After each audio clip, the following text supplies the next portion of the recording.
بسم الله الرحمن الرحيم. الحمد لله رب العالمين، والصلاة والسلام على رسول الأمين، وبعد.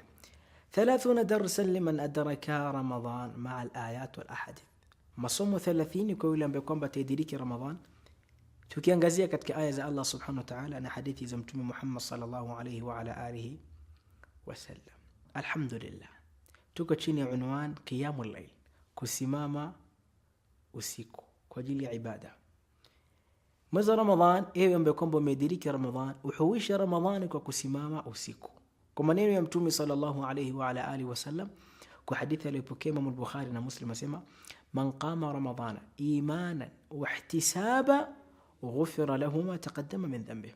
Yoyote ambaye kwamba atasimama Ramadhan kwa kufanya ibada, si atasimama Ramadhan akifanya ibada imanan, akiwa na imani thabit kwa Allah subhanahu wa ta'ala, kwamba Allah ndo amemfaradhishia yeye kusimama ibada kama vile hizi, wa ihtisaban, na kadhalika kitarajia malipo mazuri mbele Allah subhanahu wa ta'ala.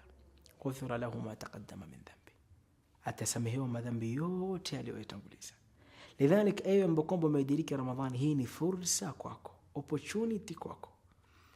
Kama utasimama itakikanavyo ndani ya mwezi wa Ramadhani, Allah subhanahu wa ta'ala atakusamehe madhambi yako. Hadithi kama vile hii imepokelewa na Imam al-Bukhari na Imam Muslim.